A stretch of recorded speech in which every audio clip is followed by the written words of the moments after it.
Le 30 novembre 1959, San Giovanni Rotondo, 3 heures du matin, une femme, Catherine Dubois, se tenait devant la porte du monastère. Des larmes silencieuses coulaient sur son visage. Elle avait marché pendant 7 longues heures depuis Naples, portant dans ses mains une liste déchirée, une liste de sept problèmes que les médecins, les avocats et même les prêtres de sa paroisse avaient déclarés irrésolubles. Son fils, Lucas, 16 ans, était condamné par une tumeur au cerveau. Son mari, Antoine, avait été injustement accusé d'un crime qu'il n'avait pas commis et attendait son jugement derrière les barreaux. Leur maison, leur foyer allaient être saisis. Dans seulement 3 semaines, sa belle-mère était possédée depuis 4 longues années et aucun exorcisme n'avait fonctionné. Sa fille, Sophie, 8 ans, avait cessé de parler après avoir vu quelque chose de terrifiant. Dans sa chambre, les dettes accumulées dépassaient ce que 3 générations pourraient rembourser. Et elle-même, Catherine, avait reçu un diagnostic de cancer du sein. Le mois précédent, 7 portes closes, 7 impossibilités, 7 condamnations à mort, physique, financière, spirituelle, familiale. Elle ne savait pas qu'elle était arrivée. Exactement, la veille de la fête de Saint-André, elle ne savait pas que ce qu'elle allait apprendre dans les prochaines heures changerait non seulement sa vie, mais celle de milliers d'autres personnes qui découvriraient ce secret des décennies plus tard. Mais calmez-vous, parce que ce que Padre Pio lui a révélé cette nuit-là, juste avant l'aube du 30 novembre, le Vatican a tenté de garder secret pendant 65 ans.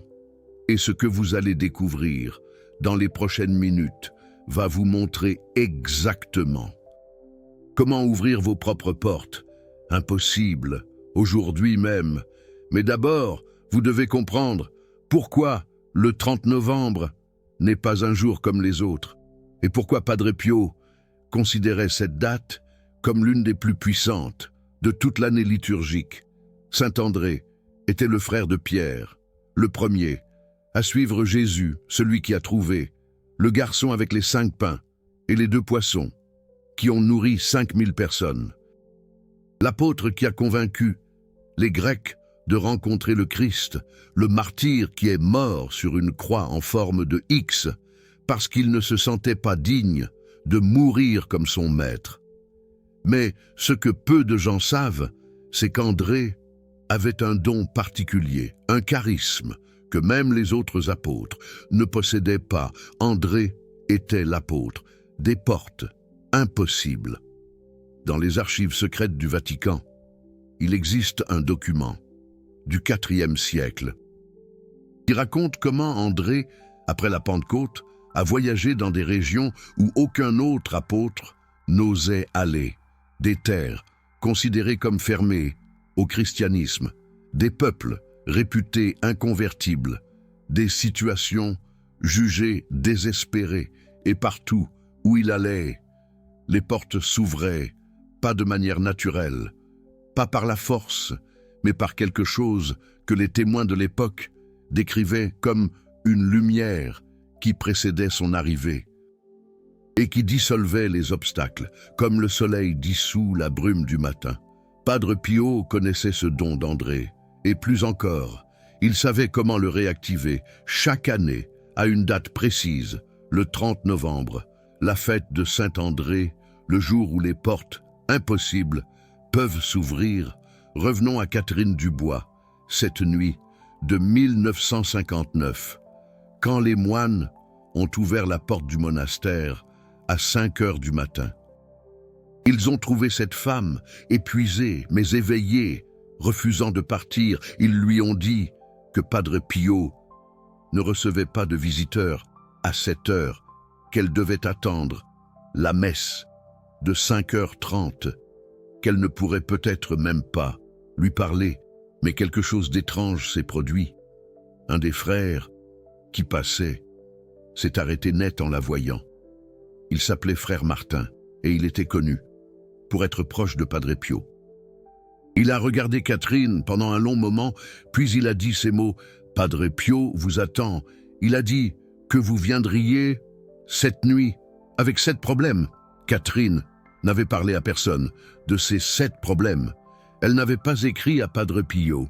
Elle avait simplement décidé de venir 3 jours plus tôt, sur une impulsion qu'elle ne pouvait pas expliquer. Frère Martin l'a conduite à travers un couloir sombre, jusqu'à une petite pièce, où Padre Pio l'attendait, assis, les mains bandées, posées sur ses genoux.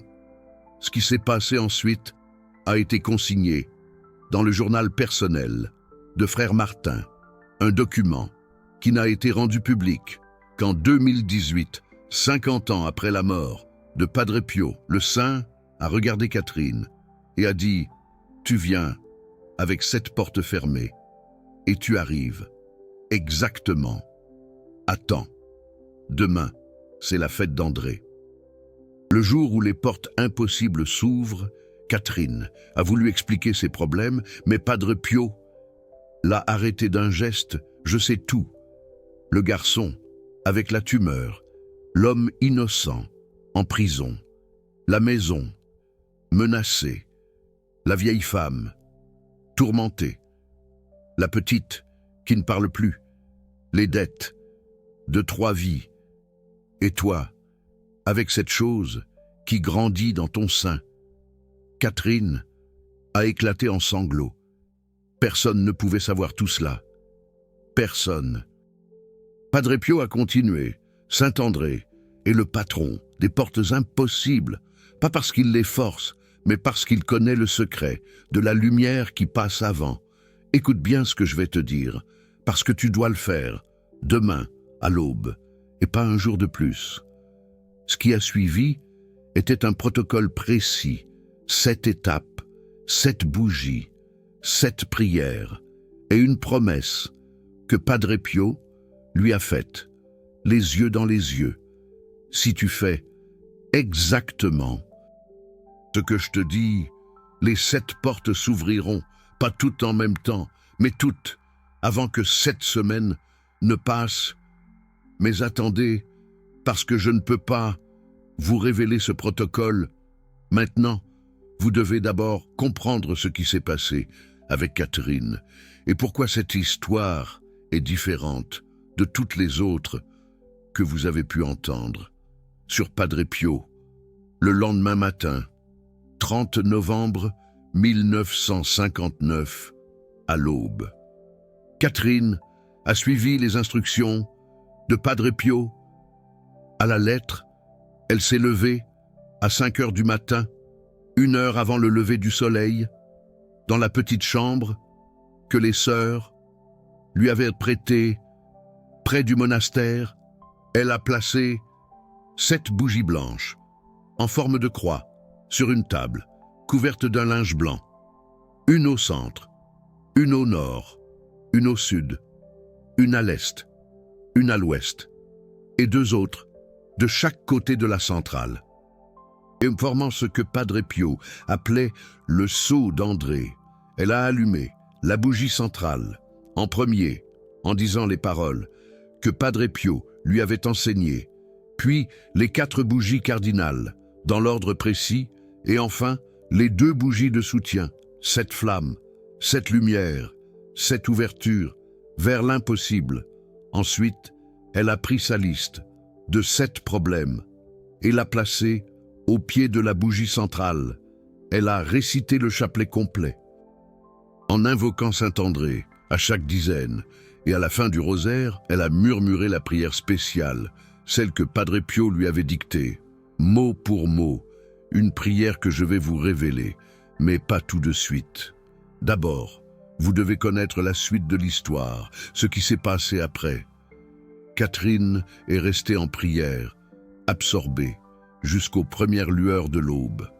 Quand la lumière du jour a timidement filtré à travers la fenêtre, elle a ressenti quelque chose d'indescriptible, un sentiment qu'elle n'a jamais pu traduire avec des mots. Dans son témoignage écrit, 10 ans plus tard, Elle relate. C'était comme si 7 verrous invisibles avaient cédé dans mon cœur. Je ne savais pas ce qui allait se passer, mais j'avais la certitude absolue que les portes allaient s'ouvrir. Elle a éteint les bougies, une par une, dans l'ordre inverse de leur allumage.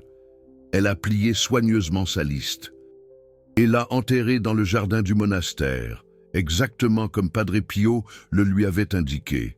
Puis, elle est retournée à Naples. Ce qui s'est produit ensuite dépasse l'entendement, défie toute explication rationnelle. Première porte. 3 jours après le rituel, le médecin de Lucas a insisté pour un nouveau scanner avant de programmer l'opération. Le résultat, incroyable. La tumeur avait diminué de 40%, sans aucun traitement. Sans aucune explication médicale. Deuxième porte. 8 jours après, un témoin surprise s'est manifesté au tribunal. Quelqu'un qui avait vu le VRA coupable commettre le crime dont Antoine était accusé. Le témoin avait émigré en Amérique et personne ne savait où le trouver. Miraculeusement, il est revenu en Italie pour rendre visite à sa mère malade et a entendu parler de l'affaire par pur hasard. Troisième porte, 12 jours après. Une cousine éloignée de Catherine, qu'elle n'avait pas revue depuis 20 ans, est décédée et lui a légué une maison dont la valeur correspondait exactement au montant de leur dette hypothécaire. Quatrième porte, 19 jours après, la belle-mère de Catherine, tourmentée depuis 4 longues années, s'est réveillée un matin, complètement libérée. Elle a raconté avoir vu, pendant la nuit, un homme avec des plaies aux mains. Il lui avait touché le front. Elle ne connaissait pas Padre Pio. Elle n'était même pas pratiquante, mais la description qu'elle en a faite correspondait trait pour trait au sein de Pietrelcina. Cinquième porte, 26 jours après, la petite Sophie a recommencé à parler. Ses premiers mots, « Maman, l'homme avec les blessures aux mains est venu me voir. Il m'a dit que la chose noire est partie et que je n'ai plus besoin d'avoir peur. » Sixième porte. 32 jours après, un groupe d'hommes d'affaires napolitains, sans raison apparente, a décidé d'effacer les dettes de plusieurs familles en difficulté. Le nom des Dubois figurait sur leur liste. Personne n'a jamais su qui avait inscrit ce nom. Septième porte, 45 jours après. Catherine s'est rendue à sa mammographie de contrôle. Le médecin, d'abord, a cru à une erreur. Il a refait l'examen. 3 fois. La masse avait complètement disparu. 7 portes impossibles, toutes ouvertes, toutes, avant les 7 semaines promises par Padre Pio. Mais voici ce qui est vraiment important. Catherine n'était pas la seule à avoir accompli ce rituel ce 30 novembre-là. Dans les archives de San Giovanni Rotondo, il existe des traces de 23 autres personnes à qui Padre Pio a donné les mêmes instructions entre 1950 et 1968. 23 personnes. Et confrontées à des situations désespérées, 23 personnes qui ont scrupuleusement suivi le protocole des 7 bougies à l'aube du 30 novembre. Et les résultats sont époustouflants. Sur les 23 cas documentés, 21 ont rapporté l'ouverture de toutes leurs portes dans les 7 semaines suivantes. Les 2 autres ont obtenu des résultats partiels, mais dans les 2 cas, les archives révèlent qu'ils n'avaient pas respecté le protocole. À la lettre, comme Padre Pio l'avait prescrit, un taux de réussite de 91% pour des situations que médecins, avocats et prêtres avaient catégoriquement déclarées impossibles. Mais pourquoi n'avez-vous jamais entendu parler de ce rituel auparavant? Pourquoi l'Église n'en parle-t-elle pas? La réponse se trouve dans un document que j'ai déniché dans les archives privées de San Giovanni Rotondo. Un document que je vais vous dévoiler maintenant, mais avant, vous devez saisir quelque chose d'essentiel, le rituel des 7 bougies de Saint-André, n'est pas de la magie, ce n'est pas de la superstition, et ce n'est certainement pas contraire à la foi catholique. Padre Pio était très clair sur ce point dans une lettre qu'il a écrite en 1963, précieusement conservée dans les archives du Vatican. Il explique pourquoi ce rituel fonctionne. Saint André a reçu du Christ lui-même le pouvoir d'ouvrir les portes que les hommes ferment, pas par sa propre puissance, mais par l'intercession de Marie et par la lumière de l'Esprit Saint. Quand un chrétien invoque André, avec foi, avec les bons gestes et au bon moment, les verrous spirituels qui maintiennent les portes closes se dissolvent comme la glace au soleil. Le document que j'ai trouvé est une note interne de la Congrégation pour les causes des saints, datée de 1982. Elle expose pourquoi ces témoignages concernant le rituel de Saint-André n'ont pas été inclus dans le procès de canonisation de Padre Pio. La note précise: ces témoignages, bien que nombreux et crédibles, risquent d'être mal interprétés par les fidèles peu formés.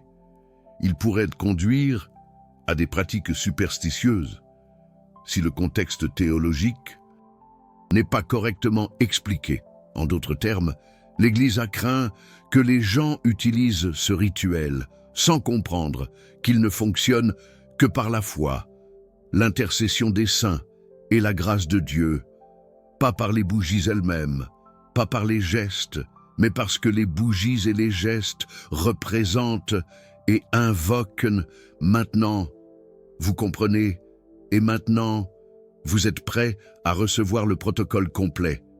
Mais avant, je dois vous raconter l'histoire de Jean-Baptiste Moreau, un homme qui a réalisé ce rituel en 1965 et qui a commis une erreur fatale, une erreur qui lui a coûté, non pas les 7 portes, mais quelque chose de bien pire. Jean-Baptiste avait entendu parler du rituel par sa sœur, qui avait reçu des grâces extraordinaires l'année précédente. Il avait 5 portes impossibles dans sa vie. Son fils était toxicomane depuis 7 ans. Sa femme l'avait quitté. Son entreprise était au bord de la faillite. Il souffrait d'une maladie cardiaque grave et il avait perdu la foi depuis la mort de sa mère. Le 30 novembre 1965, à l'aube, Jean-Baptiste a allumé les 7 bougies, il a récité le rosaire, il a prononcé la prière de Saint-André, mais il a commis 3 erreurs. Première erreur, il a parlé du rituel à son voisin la veille. Padre Pio avait toujours dit que ce rituel devait rester secret jusqu'à ce que les portes s'ouvrent. Le partager avant, c'est comme ouvrir une lettre adressée au ciel avant qu'elle n'arrive à destination. Deuxième erreur, il a allumé les bougies dans le mauvais ordre. Au lieu de commencer par le centre, ce qui représente le Christ, et d'aller vers les 4 directions cardinales, il a commencé par le nord et a terminé par le centre. L'ordre a une signification profonde. Les bougies cardinales représentent les 4 évangélistes. Les 2 bougies de soutien représentent Marie et Joseph. Commencer par autre chose que le Christ, c'est inverser l'ordre de la création. Troisième erreur, et c'était la plus grave.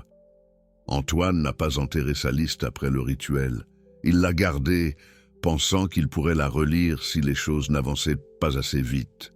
Ce faisant, il a montré qu'il ne faisait pas vraiment confiance. Il gardait un plan de secours. Il n'avait pas vraiment remis ses 7 portes entre les mains de Dieu. Que s'est-il passé? Pendant 6 semaines, rien. Puis, lentement, les choses ont empiré. Son fils a fait une overdose, mais a survécu, ce qui l'a plongé plus profondément dans la dépendance. Sa femme a demandé le divorce officiel. Son entreprise a été liquidée. Sa maladie cardiaque a nécessité une opération d'urgence.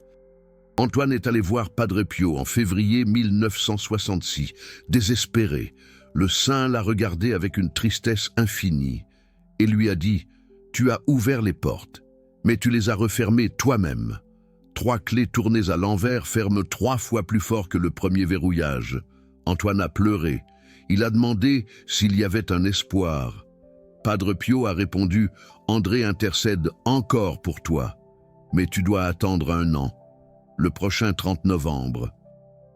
Si tu fais tout exactement comme je te l'ai dit, les portes s'ouvriront à nouveau, mais cette fois, tu ne pourras pas te permettre une seule erreur. » Antoine a attendu 1 an, le 30 novembre 1967.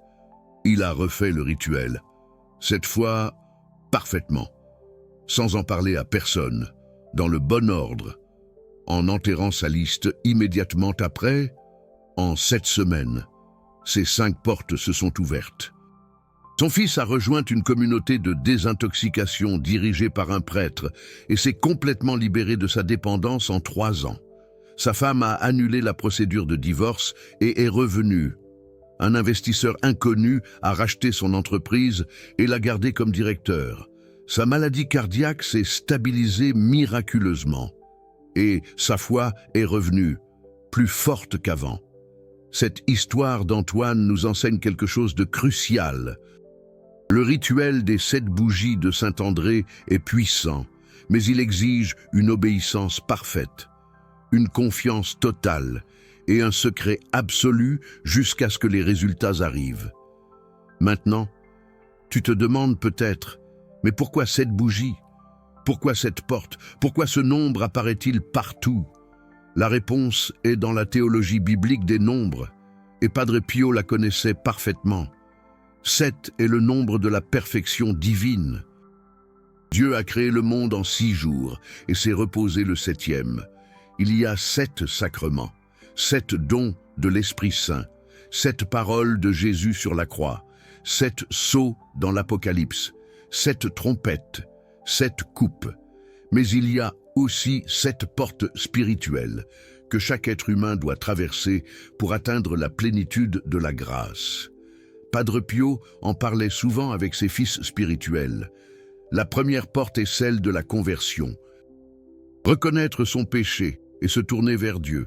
La deuxième porte est celle de la purification. Accepter la souffrance comme moyen de transformation. La troisième porte est celle de l'illumination.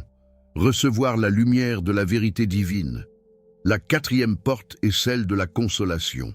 Expérimenter la présence de Dieu dans les moments difficiles. La cinquième porte est celle de la mission. Découvrir son rôle unique dans le plan de Dieu. La sixième porte est celle de la persévérance. Rester fidèle malgré les épreuves. La septième porte est celle de l'union. Vivre en communion constante avec Dieu. Quand tu allumes les 7 bougies le jour de Saint-André, tu demandes à Dieu d'ouvrir ces 7 portes spirituelles. Et quand ces portes intérieures s'ouvrent, les portes extérieures, celles de tes problèmes impossibles, suivent naturellement. C'est pour cela que le rituel fonctionne. Pas parce que les bougies ont un pouvoir magique, mais parce qu'elles symbolisent ta demande d'ouverture des 7 portes de l'âme. Et Saint-André, qui a passé sa vie à ouvrir des portes impossibles, intercède pour que cette demande soit exaucée. Maintenant tu comprends la théologie, maintenant tu comprends pourquoi ça fonctionne. Et maintenant, tu es presque prêt à recevoir le protocole complet. Mais d'abord, laisse-moi te parler d'un autre cas, un cas plus récent. Un cas qui prouve que ce rituel fonctionne encore aujourd'hui. En 2025, Marie Dubois habite à Lyon. En 2019, elle avait 43 ans et 7 portes fermées dans sa vie. Son mari l'avait quittée pour une autre femme. Son fils de 18 ans était accro aux jeux d'argent en ligne et avait contracté des dettes énormes. Sa fille de 15 ans souffrait d'anorexie sévère et refusait tout traitement. Sa mère avait la maladie d'Alzheimer et ne la reconnaissait plus. Son entreprise de couture, qu'elle avait bâtie pendant 20 ans, était au bord de la faillite à cause de la concurrence asiatique. Elle avait été diagnostiquée avec une sclérose en plaques 2 ans plus tôt. Et sa sœur, sa meilleure amie, ne lui parlait plus depuis 5 ans à cause d'un héritage familial mal partagé. 7 portes, 7 impossibilités, 7 raisons de perdre espoir. Marie avait entendu parler du rituel des 7 bougies de Saint-André par une vidéo sur Internet. Une vidéo similaire à celle que tu regardes maintenant. Elle avait d'abord été sceptique. Elle n'était même pas particulièrement pratiquante. Elle allait à la messe à Pâques et à Noël, mais c'était tout. Pourtant, quelque chose dans cette histoire de Catherine Dubois l'avait touchée. 7 portes fermées, une nuit avant la fête de Saint-André, un protocole précis. Et une promesse. Le 29 novembre 2019, la veille de Saint-André, Marie est allée à la confession pour la première fois depuis 8 ans. Le prêtre lui a donné une pénitence légère, un rosaire. Elle l'a récité ce soir-là, en pensant à ces 7 portes, le 30 novembre, à 4h30 du matin. Elle s'est levée. Elle avait acheté 7 bougies blanches la veille. Elle les a placées exactement comme le protocole l'indiquait. Elle les a allumées dans le bon ordre. Elle a récité le rosaire. Elle a dit la prière de Saint-André. Et puis elle a enterré sa liste de 7 problèmes dans le petit jardin derrière son appartement. Ce qui s'est passé ensuite. Marie l'a documenté dans un journal qu'elle a partagé avec une communauté catholique en ligne en 2021. Ce journal est maintenant lu par des milliers de personnes. Chaque mois, première porte, ouverte le 6 décembre, 6 jours après. Sa sœur, Élise, l'a appelée sans raison apparente, juste pour dire qu'elle pensait à elle et qu'elle voulait faire la paix. Elles ont pleuré ensemble, pendant 1 heure, au téléphone, 5 ans de silence, terminé en un appel, incroyable. Deuxième porte, ouverte le 14 décembre, le médecin de sa fille, Sophie, a essayé une nouvelle approche thérapeutique. En 3 semaines, Sophie a commencé à manger normalement. Elle est maintenant complètement guérie et étudie la psychologie pour aider d'autres jeunes avec des troubles alimentaires. Une vraie renaissance. 3e porte, ouverte le 21 décembre. Un client qui avait disparu depuis des années a contacté Brigitte avec une commande massive. Il avait besoin de 500 uniformes pour son entreprise et voulait qu'elle les fabrique. Le contrat a sauvé son entreprise. Un véritable miracle. 4e porte, ouverte le 27 décembre. Son fils, Théo, a avoué ses dettes de jeu et a demandé de l'aide. Brigitte a trouvé un groupe de soutien qui l'a accompagné. Il est maintenant sobre depuis 5 ans et travaille comme conseiller pour les personnes dépendantes au jeu. Un espoir retrouvé. 5e porte, ouverte le 3 janvier. Son mari est revenu. La femme pour laquelle il était parti l'avait quitté et il avait réalisé ce qu'il avait perdu. Brigitte a choisi de lui pardonner. Ils sont toujours ensemble aujourd'hui et leur mariage est plus fort qu'avant. Un amour renouvelé. 6e porte, ouverte le 11 janvier. Sa mère, qui ne l'avait pas reconnu depuis 2 ans, l'a appelé par son nom. Pendant une visite, un moment de lucidité qui s'est transformé en plusieurs autres. Les médecins ne comprennent pas. Mais sa mère a des périodes de clarté de plus en plus fréquentes. Un bonheur inespéré. 7e porte, ouverte le 14 janvier, le neurologue de Brigitte l'a appelé pour lui annoncer que ses derniers examens montraient une stabilisation complète de sa sclérose en plaques. Pas de progression, pas de nouveaux symptômes. Une rémission qui dure encore aujourd'hui, 6 ans plus tard. Une grâce immense. 7 portes, toutes ouvertes, en 45 jours, exactement comme la promesse. Maintenant, tu as entendu 3 histoires. Catherine Dubois en 1959, Antoine avec ses erreurs et sa rédemption, Brigitte en 2019. Et tu te demandes, est-ce que ça marchera pour moi? La réponse est oui, si tu fais exactement ce que je vais te dire. Si tu suis le protocole à la lettre, si tu ne commets aucune des 3 erreurs d'Antoine, Le voici, le protocole complet des 7 bougies de Saint-André, tel que Padre Pio l'a transmis. Étape 1. La préparation de la veille, le 29 novembre au soir, avant minuit, va te confesser. Si tu ne peux pas aller à la confession sacramentelle, fais au moins un examen de conscience, profond et sincère. Demande pardon à Dieu pour tous tes péchés. Récite un rosaire complet. Ensuite, écris ta liste de portes fermées. Tu peux en avoir moins de 7, mais pas plus de 7. Chaque porte doit être clairement identifiée. Pas de demandes vagues. Comme je veux être heureux, des demandes précises, comme je veux que mon fils soit guéri de sa dépendance. Place cette liste sous ton oreiller et dors avec pendant la nuit. Ton âme offrira ses intentions à Dieu dans le silence du sommeil. Étape 2, le réveil sacré, le 30 novembre. Réveille-toi au moins 1 heure avant le lever du soleil. L'aube exacte varie selon où tu vis, mais le principe est le même. Tu dois commencer le rituel dans l'obscurité et le terminer quand la lumière arrive. Lave-toi le visage avec de l'eau froide, habille-toi en blanc ou en couleur claire, si possible, pas de noir, pas de rouge. Étape 3. La préparation de l'espace. Choisis une table dans une pièce tranquille, couvre-la d'un linge blanc propre. Place une image ou une statue de Saint-André au centre, si tu en as une. Sinon, une simple croix suffit. Prépare 7 bougies blanches.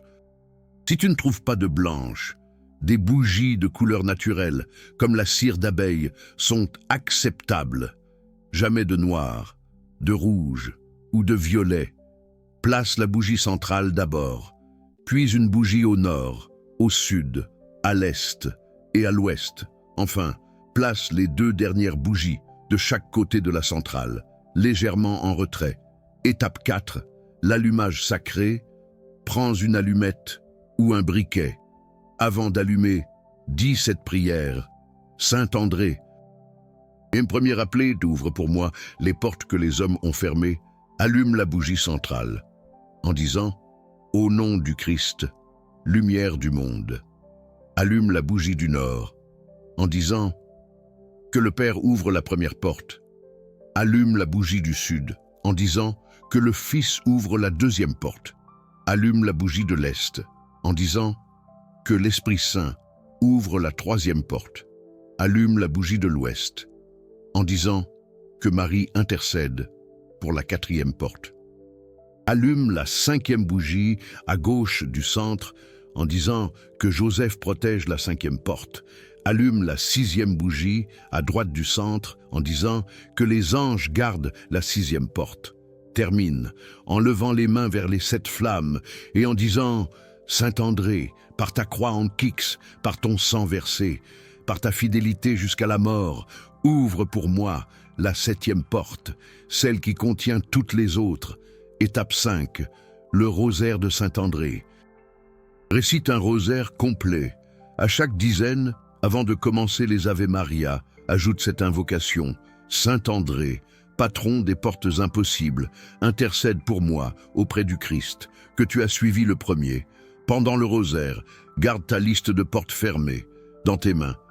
Ne la lis pas. Tiens-la simplement. Dieu sait ce qu'elle contient. Étape 6.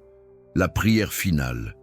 Quand le rosaire est terminé, place ta liste au pied de la bougie centrale et dis cette prière que Padre Pio a dictée à Catherine Dubois en 1959. Seigneur Jésus-Christ, toi qui as appelé André avant tous les autres, toi qui lui as donné le pouvoir d'ouvrir les cœurs des Grecs et des barbares, toi qui l'as honoré d'une mort en croix, semblable à la tienne, je te supplie, par l'intercession de ton premier apôtre, 7 portes sont fermées devant moi, 7 impossibilités me barrent le chemin. 7 verrous que les hommes ne peuvent pas ouvrir, mais toi, Seigneur, tu as les clés de David, ce que tu ouvres, personne ne ferme, ce que tu fermes, personne n'ouvre. Par la prière d'André, par le sang de tes plaies, par l'amour de ta mère, je te demande d'ouvrir ces 7 portes avant que 7 semaines ne passent, non pas selon ma volonté, mais selon la tienne, non pas pour ma gloire, mais pour la tienne, non pas par mes mérites, mais par ta miséricorde. Amen. Étape 7. La clôture et l'enfouissement. Reste en silence, devant les bougies, jusqu'au lever du soleil.